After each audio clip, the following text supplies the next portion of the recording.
Provavelmente você já ouviu falar em mensagens subliminares que supostamente estão ali no meio dos desenhos animados. Como, por exemplo, a palavra sexo aparecendo na poeira quando o Simba deita na beira do penhasco. Ou então a capa do filme A Pequena Sereia, que o castelo tem ali umas colunas com um formato meio fálico. Ou também, como no filme da Cinderela, da princesa, o gato da madrasta se chama Lúcifer. E tem até o momento em que a própria Cinderela fala: Lúcifer tem seu lado bom? Ora, ele não pode ser tão mal assim.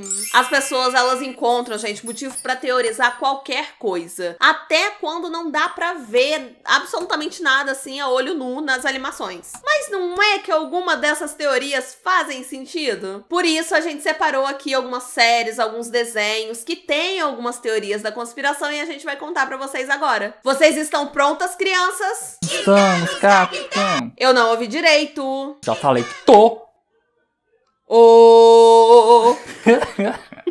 Oi, eu sou a Cibele e sejam bem-vindos à Terra do Medo. Nossa, baixou uma grosseirinha no ouvido, eu fiquei triste. Hoje temos a participação dos meus vizinhos. Ei, que não calam a boca. É a terceira vez que a gente tá querendo gravar isso aqui. Ei! Até parece que tá todo mundo vacinado. Ei! Brincadeiras à parte, gente, é verdade. Pode ser que tenha alguns ruídos. É por conta de vizinho. Sem noção. Não é fantasma, fiquem tranquilos, tá? Não é, são os vizinhos mesmo. E o Vitor tá falando isso pra ele mesmo dormir tranquilo, porque ele que tem medo. Depois ele vai ficar ouvindo vozes, vai achar vai fantasma. Não, mas ele tá se avisando mesmo. Hoje a gente vai falar de teorias da conspiração, que eu sei que vocês gostam, eu também gosto. E aí a gente vai falar sobre infância, entendeu? A gente vai estragar um pouco a infância de vocês, uns filmes, uns desenhos que talvez ali a gente costumava ver. Então, gente, antes da gente começar, já confere aqui se você já apertou o botãozinho do like, se você tá inscrito nesse canal. E dá uma olhadinha também no nosso programa de apoio que a gente tem aqui pelo Apoia-se. Lá vocês podem apoiar esse projeto, caso vocês queiram, caso vocês possam. É bem baratinho, tem vários valores assim, bem pequenininhos, que pra vocês podem ser valores pequenos, mas pra gente ajuda muito. E a gente também tem o nosso Pix, cibelenaterradomedo@gmail.com. Olha, chique. Personalizados.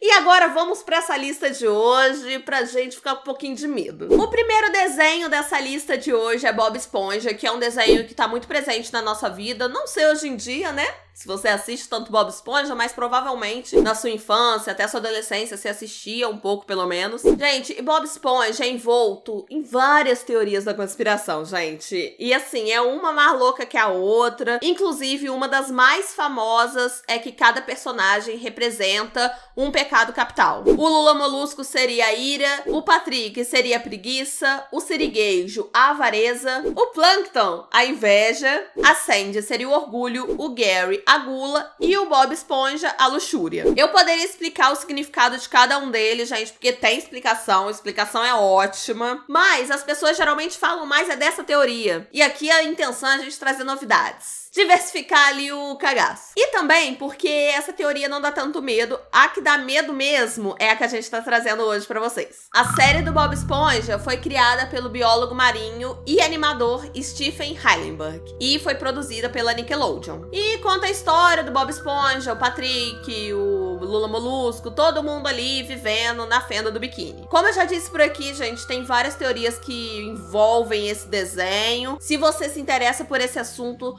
joga no Google que você vai achar várias, tá? Mas a que a gente vai falar hoje é uma que envolve o Lula Molusco. E, gente, sinceramente, essa teoria me traumatizou. Eu fiquei morrendo de medo. E essa é a história de um episódio perdido do Bob Esponja, que se trata do Lula Molusco tirando a própria vida. Tirem as crianças da sala. Essa história teria sido contada por um estagiário da Nickelodeon. Ele e um grupo ali de estagiários chegaram na sala de produção e aí eles viram que tinha um episódio novo ali chamado do Lula Molusco. Eu não vou falar o nome direito aqui claramente pra vocês, porque eu gosto de monetização, tá? Gosto de dinheiro, ganhar dinheiro pro canal. Mas fica aí na imaginação de vocês. E aí eles pensaram que era só uma piada, alguém fez uma piadoca. Sem graça, né, gente? Vamos combinar. Se alguém colocar o nome assim de um episódio de um desenho infantil, complicado, essa pessoa tem um humor bem escroto. Mas eles pensaram que era uma piadoca, uma coisona engraçada ali, coisa e tal, colocaram pra assistir. O episódio começa com o Lula Molusco tocando aquele clarinete dele, aquele instrumento que ele toca. Daí o Bob Esponja começa a fazer barulho. O Lula Molusco, como sempre, ele briga com o Bob Esponja, aí o Bob Esponja tá junto com o Patrick, faz barulho, coisa e tal, se estressa. Mas o Lula Molusco tá pistola porque ele tem um concerto bem importante mais tarde, por isso que ele tava treinando. Até que o Bob Esponja e o Patrick saem de cena, daí corta a cena pro concerto do Lula Molusco. Aí ele tá lá tocando e tal, tranquilamente, até que de repente o show acaba e todo mundo começa a vaiar ele. Nessa hora, o Lula Molusco começa a ficar com os olhos vidrados, olhando pra tela, enquanto as pessoas, os peixes no caso, né, porque é na fenda do biquíni.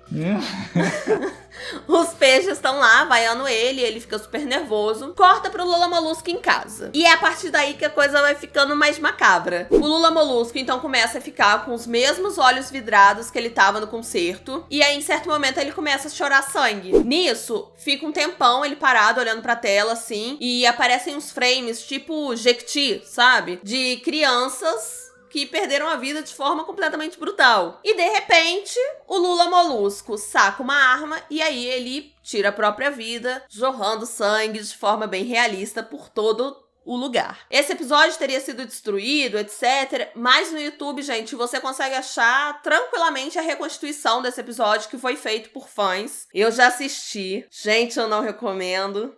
Essa história é bem louca, muito louca. Só que ela não aconteceu. Pra gente ficar feliz, tranquilo, dormir bem à noite. Na verdade, isso é uma creepypasta que alguém resolveu fazer, creepypasta e tal. Eu já expliquei aqui na Terra do Medo o que é. São histórias da internet. E se você procurar na internet mesmo, a creepypasta, você vai encontrar ela. E é muito legal essa creepypasta, gente. Ela é muito legal mesmo, dá muito medo, mas é muito legal de ler, tem vários detalhes do episódio e tal. E aí, mesmo eu sabendo que é mentira, gente, eu assisti. Você já assistiu, Vitor? Não lembro.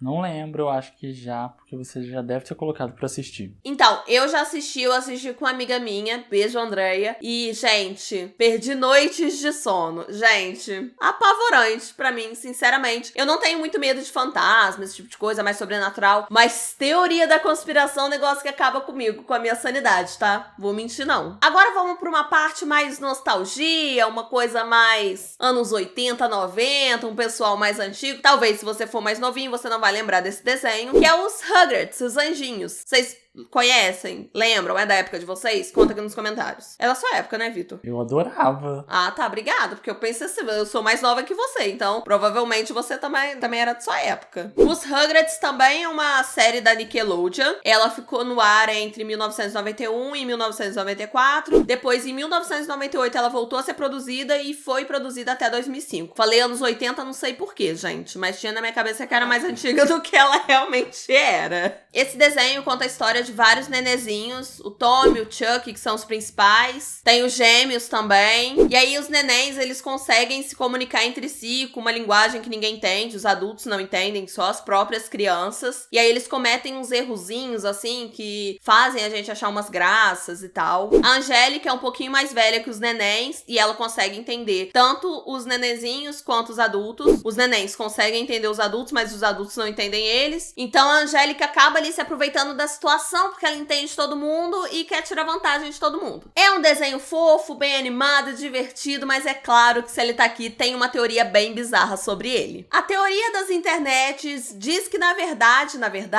os bebês estão todos mortos, menos a Angélica e o Jill. A Angélica é a que tem 3 anos de idade e o Jill é o único bebê que não sabe falar. Então, esse era o motivo pra ele ser real, ele era o único que não sabia falar. Daí a teoria diz que o Tommy teria nascido morto e os gêmeos teriam sido abortados pelos pais. Ai, gente, que pesado. Pesado, né? Eu achei pesado. E essa teoria supostamente explicaria por que as crianças estavam sempre sem a supervisão de um adulto, sabe? Eram nenês e estavam sempre espalhados por aí fazendo o que eles bem entendessem. Mas talvez essas crianças só estavam ali sem supervisão porque era um desenho animado, gente. Talvez, assim, só um palpite. É, porque era um desenho animado sobre eles e não com os pais deles, né? gente, o povo adora esse tipo de coisa, assim. É macabro pra caramba, mas assim, o pessoal adora inventar uma teoria. Claro que os produtores nunca confirmaram nada, mas tem gente que acredita que essa teoria é real. Ah, mas tem esse tipo de teoria, sempre fala assim também. E o personagem tá morto, aí aconteceu tudo depois. Ou então tá em coma, que é imaginação. E eu não sei você, não sei vocês, mas eu tenho ranço desse tipo de teoria. Porque fica tudo mais fácil, assim, de explicar. Nada pode ser mágico, nada pode ir além da realidade do nosso mundinho real, porque senão os personagens morreram e estão vivendo ali o pós-vida. Essa é uma teoria que eu acho macabra, a gente trouxe porque ela é assustadora, eu acho assustadora, que nem o Vitor falou, é pesada pra caramba, mas pra mim ela não faz sentido. Mas vou te falar que às vezes esse tipo de teoria tem ali algum sentido, ganha meu coração, que é o caso da próxima série dessa lista, que é Caverna do Dragão. Olha, eu realmente acho que se você conhece Caverna do Dragão, você provavelmente gostava muito, porque, gente, é uma série, é um desenho animado que mistura aventura, magia, adolescente fazendo merda, mágica, sabe? Eles tentando escapar de um mundo muito louco. Caverna do Dragão ficou bastante popular aqui nos anos 80 e 90, e esse desenho foi baseado em um jogo de RPG, que eu vou ter que ler o nome, porque eu nunca sei falar o nome desse RPG, que é o Dungeons and Dragons, que é o mesmo RPG que aparece na primeira temporada de Stranger Things. Nos States, essa série durou de 1983 a 1985, teve 3 temporadas e 27 episódios. E na minha cabeça tinha muito mais episódios, gente, porque raramente repetia. Eu não sei se você tem essa noção de ter mais episódios do que realmente tem. Mas com qualquer desenho animado, às vezes a gente acha assim, não, tem milhares de episódios. Aí, agora que tem a Netflix, né, a gente vai... fazendo propaganda de graça. Mas a gente vai ver assim, tem tal desenho. Aí vou ver, só tem isso de episódios? A série tava naquela fase que já tava ali no embromation, um negócio de tipo assim, gente, por que essa série não acabou ainda? A gente não tem mais aquela criatividade, como é que faz? Foi pedido então ao roteirista, o Michael Reeves, pra ele fazer um episódio que servisse como um final, mas também como uma reformulação da série. Só que o desenho foi cancelado antes mesmo desse projeto sair do papel, então acabou que Caverna do Dragão tá até hoje aí sem um final pra gente. O desenho conta a história do Hank, do Eric, da Diana, da Sheila, do Presto e do Bob, e eles estavam ali num parque de diversões até que em certo momento eles decidem ir na montanha-russa. E aí, no meio da montanha-russa, eles passam por um portal mágico e eles acabam num mundo mágico medieval, e lá eles ganham poderes mágicos específicos, cada um ganha um poder, e aí a missão deles, eles vivem por conta de voltar pra casa, tentar voltar pro mundo real. Vivem nessa função, né? Vivem nessa função, gente. Que rolê. E tem o Mestre dos Magos pra confundir eles. Eu sou o Mestre dos Magos. O Mestre dos Magos aparece e fala assim, oi, gente, vou soltar um enigma aqui, pois sou esfinge. Some. Aí vem o Vingador. E vem o Vingador fazendo um tremendo esforço pra segurar o cavalinho. E isso é uma questão importante. Gente, vocês já repararam nisso? Que o Vingador, na verdade, ele tem um cavalo, mas quem tem asa é ele, não o cavalo. Então ele só fica ali fazendo o serviço de prender com as coxinhas assim, pro cavalinho não cair. A gente falou do Vingador, do Mestre dos Magos, e também tem a Uni. A Uni é um unicórniozinho, gostosinho, fofinho, que vira ali um pet dos meninos e tal, e o Bob fica apaixonado pela Uni. Esse foi um pequeno resumo, assim, do desenho inteiro, pra situar quem nunca assistiu. Mas, gente, se você não conhece, se você nunca assistiu esse desenho, eu realmente recomendo, sabe? Eu gosto muito, de verdade. Joga aí na internet, vê onde tem, assiste uns episódios, você vai gostar. Agora, por que a Caverna do Dragão tá nessa lista macabra, de teorias muito loucas e tudo mais, tudo bom? Nunca foi lançado esse episódio em desenho e tal, então as pessoas começaram a fazer teorias. Até porque, gente, realmente é muito complicado. Porque esse desenho, diferente dos outros, teria um final que explicaria muita coisa, né? Porque geralmente os desenhos animados não tem muita continuação. Esse também, você pode ver fora de ordem, não faz tanta diferença. Só que no caso do episódio final, iria explicar pra gente. Eles conseguiram voltar pra casa? Não conseguiram? O que aconteceu, pelo amor de Deus? Inclusive, gente, abrindo um parênteses aqui, esse negócio de último episódio é um negócio que pode frustrar a gente. Vocês gostam muito de Todo Mundo Odeia Odeia o Chris. Mas vocês já viram o episódio final de Todo Mundo Odeia o Chris? Aposto que não. Se vocês vissem, vocês iam ser pessoas frustradas. Porque eu fiquei completamente frustrada com o final. Já viu, Vitor, o episódio final? Não. Pois é. É uma homenagem, acho que a Sopranos. Aí, na hora, o Chris, ele precisa ver o resultado do supletivo dele, enfim. E a gente nunca sabe se ele passou ou não. A gente sabe...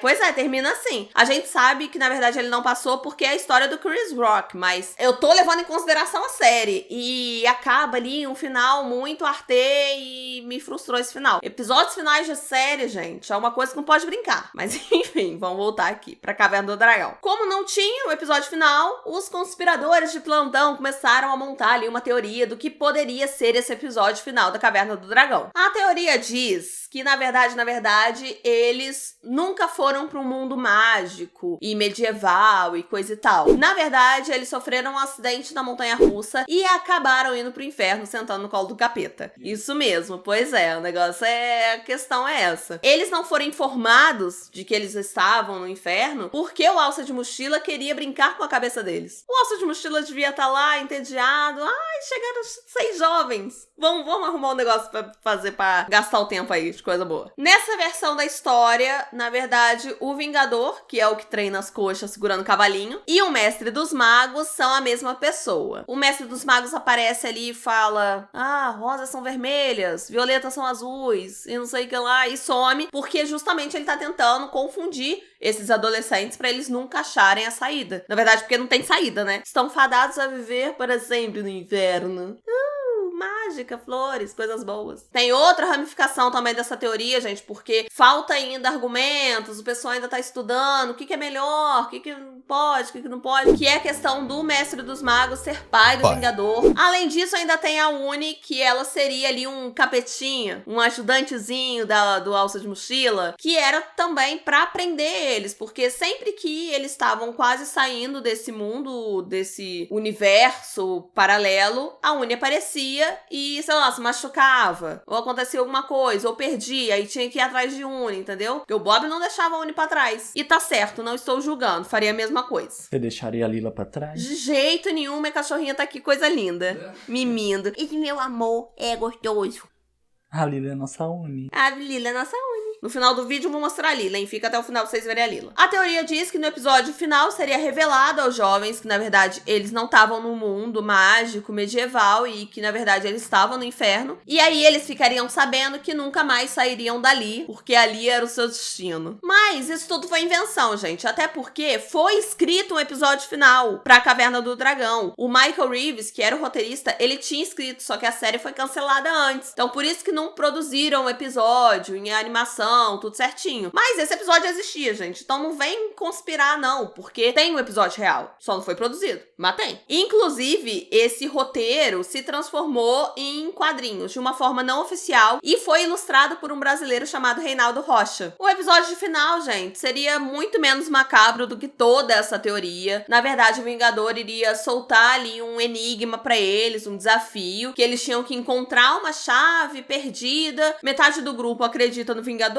metade do grupo não acredita, mas no final das contas eles vão atrás dessa chave. Daí, quando eles encontrassem essa chave, eles tinham que jogar essa chave no abismo. Quando eles encontram essa chave, o Eric tem que ser, gente, ele era o chato do rolê, o que fazia merda. Ele tenta jogar essa chave no abismo, confiando no Vingador. E aí ele é impedido pelo Hank. Aí todo o grupo concorda em abrir uma câmara com essa chave, e quando eles abrem, vem uma luz muito forte, e eles encontram um portal pra vida real, pro mundo real, e essa luz muito forte transforma o Vingador no filho do Mestre dos Magos, que é o que ele era, de verdade, e ele tinha sido amaldiçoado, coisa e tal. E aí, antes deles realmente partirem pro mundo real de novo, o Mestre dos Magos pergunta pra eles se eles estão a fim de voltar pra casa mesmo, ou se eles querem continuar no mundo mágico pra continuar as aventuras. E aí, vocês lembram que era um requisito fazer um episódio que ao mesmo tempo servisse como final, mas também servisse pra reformular a série? O próximo item dessa lista eu nem vou perguntar pra vocês se vocês conhecem, porque com certeza vocês já ouviram falar no El Chavo del Ocho. Inclusive, gente, não precisava nem estar nessa lista, porque Chaves por si só já era um filme de terror completo. Tinha atraso de aluguel, pai maltratando filha, criança em situação de barril. Cibele em situação de barril. Cibele em situação de barril. Porque se você não sabe, gente, eu tô em situação de barril, tá? Se você não entendeu, é porque você não assiste Drag Box. Elas falam em todos os vídeos que eu tô em situação de barril. Beijo, Drag Box. Beijo, Drag Box. Gente, e Chaves é encantador, maravilhoso, divertidíssimo. E parece que tem umas piadas bobas, mas eu sei que você ri sempre que você vê. Pode ser repetido. Você sempre ri da mesma piada. E eu falo isso com você também. Rio. Isso aí é episódio de cor, mas eu rio. Sim, gente, porque é muito legal. Chaves tem aquele sabor, aquela coisinha. E esse seriado foi produzido, roteirizado e estrelado pelo Roberto Gomes Bolaños, que é o nosso querido El Chavo. E foi produzido pela Televisa. A transmissão original foi de 1973 até 1980, mas se você estiver bobeando, passa no SBT até hoje. E essa, gente, é uma série que tem várias, nem Bob Esponja, tem várias teorias da conspiração em volta, coisa e tal. Se você jogar no Google, você vai achar várias, mas hoje a gente só vai falar 2 delas. É você, Satanás? A primeira teoria é aquela meio clichê até que tem no Bob Esponja, que é cada personagem simbolizar um pecado capital. Essa teoria não é assustadora, mas aquela coisa, gente, teoria da conspiração, sempre quando começa a mostrar uma coisa que tá mais pra dentro, que tá mais ali subjetivo, eu já fico tremendo na base. É você, Satanás! O Chaves seria a gula, ele tá ali sempre querendo um petisquinho, um sanduíchezinho de presunto, a todo momento ele tá com fome, e eu acho ótimo que essa teoria ignora a questão do Chaves ser uma criança em situação de barril, não é mesmo? Ele tá com fome, gente, é uma criança em situação de barril. O Kiko seria a inveja, porque ele sempre tá querendo o que os outros têm, e ele é uma criança mimada, ele é aquela criança bolsominion. Eu tenho pra mim que Dona Florinda é bolsominion, gente. Eu não sei porquê, mas eu tenho pra mim. Me fala o que vocês acham. E o Kiko é aquela criança que tá ótimo, se gabando, não sei o que. Ai, eu tenho uma cachorra, não sei o que. Se alguém ganhar um gato, vai lá querer um gato também. Pra ser igual, pra ser melhor. Vai ser um gato maior, vai ser um tigre, entendeu? O Kiko é essa pessoa, então ele é inveja. O Seu Madruga seria ali a questão da preguiça mesmo, porque ele nunca quer trabalhar, ele tá sempre devendo 14 meses de aluguel, e mesmo quando surge um bico ali, ele fala assim, talvez hoje não, acho que... Mas discordo, gente, ele faz alguns bicos sim, ele já pintou a vila, ele tem uns bicos sim. E se a gente for considerar botar na nossa atualidade, gente, o desemprego do jeito que tá, se a gente for botar no Brasil 2021, Seu Madruga é um guerreiro, que tá ainda conseguindo uma casa mesmo com 14 meses de aluguel. Você olha com uma cara de deboche, Vitor. Você querendo militar por cima do seu barriga, Seu Madruga. Aqui tem militância. A Dona Florinda é a luxúria, porque tem a questão de ela tá sempre ali com o professor Girafales, uma coisa mais luxúria, coisa e tal. A Dona Clotilde, no caso a nossa querida bruxa de 71, é a vaidade, porque ela tá sempre muito arrumada, com aquele chapéu todo emperequetado. Que é sempre o mesmo. Que é sempre o mesmo, que é sempre a mesma roupa, mas é vaidade. O Seu Barriga, eu acho ótimo que ele é julgado como a avareza, porque sempre que ele aparece é pra cobrar o aluguel. Mas, gente, ele vai aparecer pra quê na série? A série se passa na vila. Ele não mora na vila. Ele vai lá o quê? Pra cobrar o aluguel dele, ué? E o que ele vai fazer da vida? Essa é a teoria mais de boa, que meteram um pecado capital ali no meio. Mas existe aquela versão mais macabra, que é que todo mundo ali, na verdade, morreu e está vivendo em um grande inferno. E aparentemente as pessoas têm obsessão em criar a teoria de que as pessoas estão vivendo num inferno e que nada tá acontecendo. E é aquela coisa que a gente já conversou, gente. Isso torna as coisas muito mais fáceis. Ou tornam as coisas mais fáceis, ou então é só pra deixar macabro. Com mais sentido nenhum, é só pra deixar a gente com medo. E deu certo. Eu vou te falar que deu certo porque eu fiquei com medo quando eu soube dessa teoria. Satanás! Segundo essa teoria, O nome da série, que é Chavo del Ocho, significa que, na verdade, eles estão vivendo sempre a mesma coisa, infinito, porque 8 deitado é infinito. Viagem, gente, viagem. Coisas loucas que passam na cabeça das pessoas. E isso também explicaria que, na verdade, o Seu Barriga, ele sempre cobra 14 meses de aluguel, apesar de que o tempo tá passando. Então era pra ele tá cobrando o quê? 15, 16, 17, por aí vai. Mas ele não, ele sempre cobra 14 meses de aluguel. Pode ser porque o Seu Madruga, ele deixou acumular 14 meses de aluguel. E aí ele sempre consegue pagar um. Só que aí sempre fica faltando 14. Eu gosto muito. Gente, quando eu soube disso aí, eu já ouvi falar nisso aí. Eu acho genial. Porque pra mim é isso, Vitor. Ele não consegue quitar os atrasados. Só vai empurrando com a barriga. Pro Seu Barriga. Aí a teoria diz que a vila é muito apertada e as pessoas estão vivendo ali muito próximas umas das outras, os lugares são sempre apertados e acaba que essa teoria junta com aquela de eles significarem, cada um significar um pecado capital. Isso quer dizer que eles estavam ali pagando pelos próprios pecados. Só que não faz sentido, porque eles estão pagando pelos próprios pecados, pecando ainda, né? Porque eles ainda significam esses pecados. Gente, e a vila ser pequena é orçamento, né? Orçamento! Estúdio, dinheiro. Agora, se preparem que vem a parte favorita dessa teoria, tá? Tá preparado, Vitor? Tô. O Jaiminho, carteiro. Ai, adoro ele. Adoro. É que eu preciso evitar a fadiga. Adoro. Adoro. Ele, na verdade, gente, estaria carregando cartas psicografadas. Gente, que Coisa. viagem. Viagem. Para as pessoas que querem se comunicar ali entre mundos. Às vezes uma pessoa viva quer se comunicar com uma pessoa já morta, uma pessoa morta já se comunicar com uma pessoa viva. Ele faz esse intermédio. Agora eu quero saber se vocês gostam desses tipos de teorias. Porque, gente, enquanto a gente estava pensando nesse vídeo, me veio na cabeça aqui que eu sempre morri muito de medo de música ao contrário. Vocês também têm medo disso? O Vitor tem medo até hoje. Ai, tem mesmo? Mas por que você puxou esse assunto de música ao contrário? Porque pode ser um tema pro próximo vídeo. Fala aí pra mim se vocês querem. Qual música você tem medo ao contrário? Qual música que vocês têm medo? De Skin da Xuxa. De Skin da Xuxa, é importante. E eu também tenho muito medo de mensagens subliminares. Sempre tive medo. Então, me falem se vocês gostam desse tipo de vídeo, se vocês querem ver mais desse conteúdo aqui na Terra do Medo, deixa aqui nos comentários. E fala se vocês gostaram desse vídeo de hoje, não é mesmo? Se você gostou desse vídeo, assiste esse aqui que o YouTube tá te recomendando, ou então vai pra playlist de teorias da conspiração. Eu espero que vocês tenham gostado do vídeo. Um beijo e até a próxima. Tchau! Tchau! Olha esse neném, gente. Tava dormindo. Tava dormindo, gente. Por isso que ela tá com essa cara amassada.